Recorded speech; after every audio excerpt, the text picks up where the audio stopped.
आखाती देशांमध्ये सुरू असलेल्या युद्धजन्य तणावाचा परिणाम सध्या थेट शेती आणि बाजार व्यवस्थेवर दिसू लागला आहे. काही गोष्टींमध्ये नवीन संधी तर काहींमध्ये तोटा याप्रमाणे तराजू वर खाली होताना दिसत आहे. विशेष म्हणजे आंतरराष्ट्रीय बाजारात कच्च्या तेलाच्या दरात वाढ झाली, गॅस महागले, अशा अनेक गोष्टींवर परिणाम दिसून आला. परंतु मग कापसाबाबत काय अपडेट आहे? शेतकऱ्यांचा जीवनाचा आधार असलेल्या कापसावर नक्की संकट ओढवणार की कापसाला अजून जास्त संधी मिळणार? सविस्तर माहिती जाणून घेऊयात आजच्या महत्त्वपूर्ण व्हिडिओमधून. नमस्कार शेतकरी बंधू आणि भगिनींनो, पालवी ॲग्रिको मधून मी कृषीतज्ञ मोनिका रोडे आजच्या महत्त्वपूर्ण कापूस पीक विषयक व्हिडिओमध्ये आपले सर्वांचं मनापासून स्वागत करते.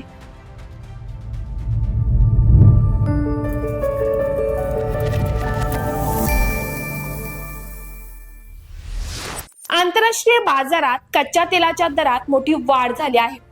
कच्चं तेल महागल्याने त्यापासून तयार होणाऱ्या पॉलिस्टर सारख्या कृत्रिम धाग्यांच्या उत्पादन खर्चात देखील वाढ झाली आहे. यामुळे वस्त्रोद्योगात कृत्रिम धाग्यांचा वापर महाग होत चालला असून नैसर्गिक पर्याय म्हणून कापसाच्या मागणीत वाढ होण्याची चिन्ह स्पष्टपणे दिसत आहेत. कापूस हा भारतातील आणि विशेषतः महाराष्ट्रातील लाखो शेतकऱ्यांच्या उत्पन्नाचा मुख्य आधार असून अशा परिस्थितीमध्ये जागतिक बाजारात कापसाची मागणी वाढण्याची शक्यता शेतकऱ्यांसाठी एक सकारात्मक संकेत मानला जात आहे. जर ही मागणी दीर्घकाळ टिकून राहिली तर कापसाचे दरही वाढू शकतात, ज्याचा थेट फायदा आपल्या बळीराजाला होऊ शकतो.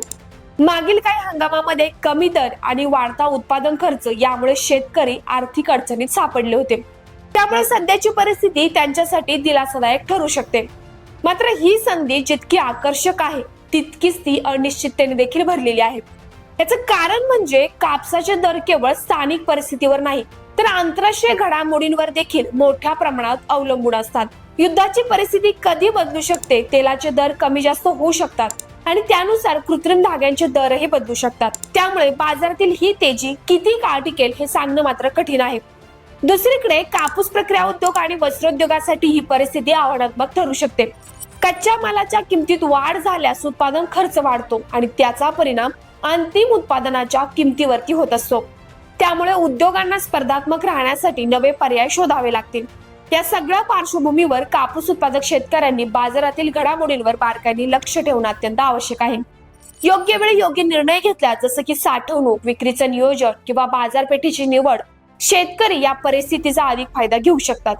सरकारची भूमिका येथे महत्वाची ठरते. जर सरकारने योग्य वेळी निर्यात धोरणे, किमान आधारभूत किंमत म्हणजेच MSP आणि बाजारातील हस्तक्षेप यांचा समतोल साधला तर शेतकऱ्यांना या परिस्थितीतून अधिक लाभ मिळू शकतो. अन्यथा आंतरराष्ट्रीय बाजारातील चढउतारांचा फटका पुन्हा एकदा आपल्या बळीराजालाच बसण्याची शक्यता आहे.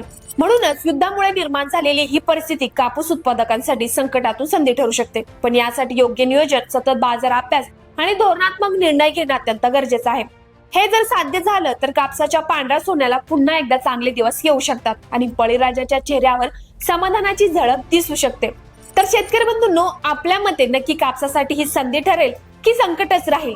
भाव वाढतील की अजून घसरतील? आपले मत आम्हाला कमेंटद्वारे नक्कीच कळवा. सोबतच अशीच शेती संबंधित महत्त्वाची आणि उपयुक्त माहिती मिळवत राहण्यासाठी आपल्या हक्काच्या पालवी ॲग्रिको चॅनलला सबस्क्राईब करायला विसरू नका. धन्यवाद.